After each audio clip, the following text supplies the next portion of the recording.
Assalamualaikum warahmatullahi wabarakatuh. Perkenalkan, nama saya Hasna Nafisa. Saya merupakan mahasiswi Universitas Garut dari program studi PGSD dengan NIM 240661250557. Nah, video ini saya buat untuk memenuhi salah satu tugas akhir dari mata kuliah Perkembangan Peserta Didik SD.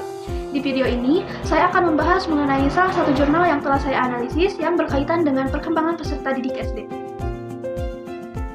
Media yang saya analisis adalah monokebu atau monopoli keberagaman budaya, yaitu media pembelajaran berbasis board game yang digunakan pada pembelajaran IPS kelas 4 SD. Alasan saya memilih jurnal ini karena media monokebu tidak hanya berfokus pada peningkatan hasil belajar IPS, tetapi juga mampu mengembangkan berbagai aspek perkembangan peserta didik. Nah, hal ini sesuai dengan tujuan mata kuliah perkembangan peserta didik yang menekankan bahwa pembelajaran di sekolah seharusnya mampu mengembangkan peserta didik secara utuh, bukan hanya aspek akademiknya. Menurut saya, keunggulan jurnal ini adalah peneliti tidak hanya mengembangkan media, tetapi juga merancang media yang sesuai dengan karakteristik anak SD yang masih berada pada tahap senang bermain. Jadi, pembelajaran tidak terasa seperti menghafal materi, tetapi juga pengalaman belajar yang menyenangkan. Monokebu merupakan media pembelajaran berbentuk permainan monopoli yang dirancang untuk membantu peserta didik memahami materi keragaman budaya Indonesia dengan cara yang menyenangkan. Fungsi utama media ini adalah membantu peserta didik memahami materi IPS melalui aktivitas belajar sambil bermain, meningkatkan motivasi belajar, serta menciptakan pembelajaran yang aktif dan interaktif. Sasaran penggunaan media ini adalah peserta didik kelas 4 SD pada mata pelajaran IPS materi keragaman budaya Indonesia.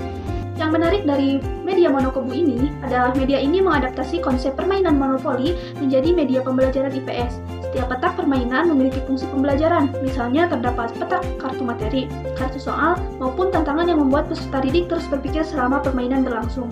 Nah, menurut saya, desain seperti ini membuat siswa tidak menyadari sebenarnya mereka sedang belajar. Mereka merasa sedang bermain, padahal seluruh aktivitas dalam permainan diarahkan untuk mencapai tujuan pembelajaran. Nah, hal ini sesuai dengan prinsip learning by playing, yaitu anak memperoleh pengetahuan melalui pengalaman langsung. Selanjutnya, komponen isi atau alat dan bahan yang digunakan pada media monokebu ini meliputi papan monokebu, pion, kartu materi dan kartu soal, dadu, kartu petunjuk permainan, serta lembar penilaian atau lembar skor. Langkah penggunaan media dimulai dengan guru menjelaskan tujuan pembelajaran dan aturan permainan. Selanjutnya, peserta didik dibagi menjadi beberapa kelompok. Setiap kelompok secara bergiliran melempar dadu, kemudian memindahkan pion sesuai jumlah mata dadu. Apabila pion berhenti pada petak tertentu, peserta didik membaca kartu materi atau menjawab kartu soal sesuai petunjuk permainan. Seluruh anggota kelompok berdiskusi sebelum menentukan jawaban. Guru memberikan penguatan terhadap jawaban yang benar maupun yang masih kurang tepat. Kelompok yang memperoleh poin terbanyak menjadi pemenang. Melalui permainan ini, peserta didik belajar sambil bermain, sehingga proses pembelajaran menjadi lebih menyenangkan dan bermakna. Yang perlu diperhatikan bukan hanya cara bermainnya, tetapi proses belajar yang terjadi selama permainan. Nah, ketika peserta didik berhenti pada kartu soal, mereka tidak langsung menjawab secara individu, melainkan berdiskusi terlebih dahulu dengan kelompoknya.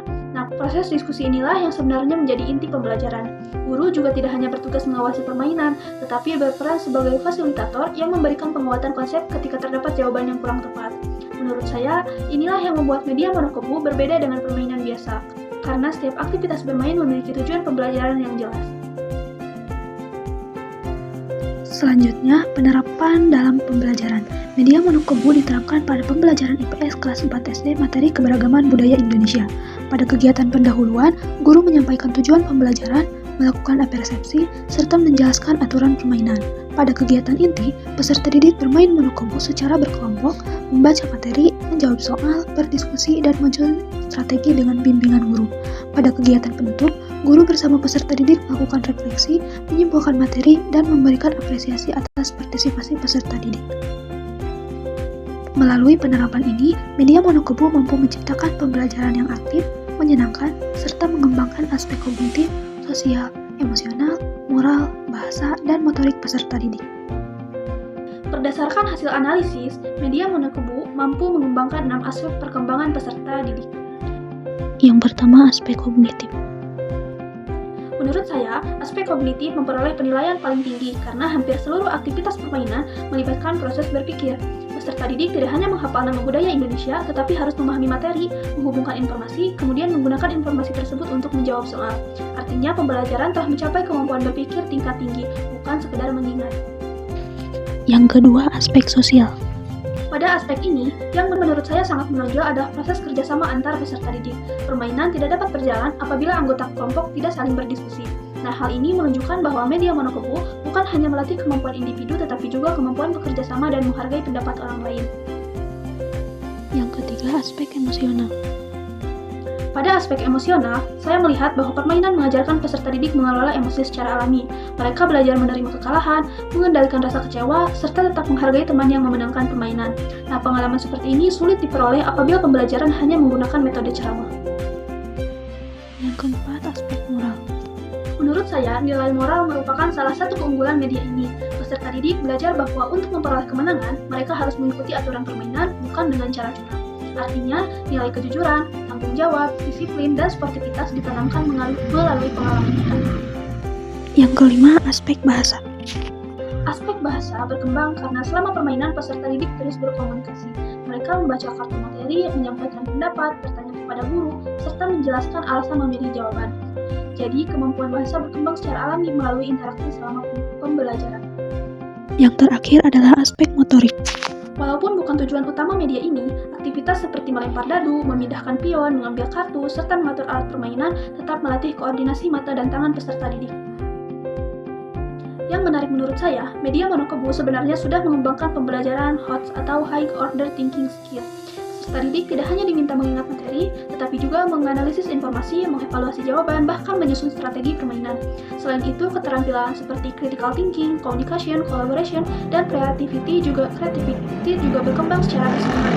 Artinya, media ini tidak hanya relevan dengan kurikulum merdeka, tetapi juga sesuai dengan kebutuhan kompetensi abad ke-21.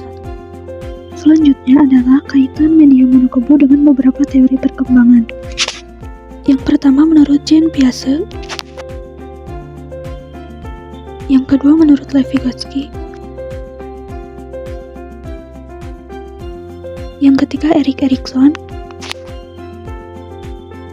Dan yang terakhir menurut Lawrence Kohlberg. Dengan demikian, media monokubu tidak hanya sesuai dengan teori perkembangan, tetapi juga mampu mengimplementasikan teori tersebut dalam pembelajaran nyata. Menurut saya, keunggulan terbesar media monokubu adalah mampu mengembangkan banyak aspek perkembangan dalam satu kegiatan pembelajaran. Biasanya, media hanya berfokus pada hasil belajar, namun pada media monokubu ini, peserta didik belajar berpikir, bekerja sama, berkomunikasi, mengendalikan emosi, sekaligus membangun karakter. Inilah yang membuat media ini sangat sesuai diterapkan di sekolah dasar.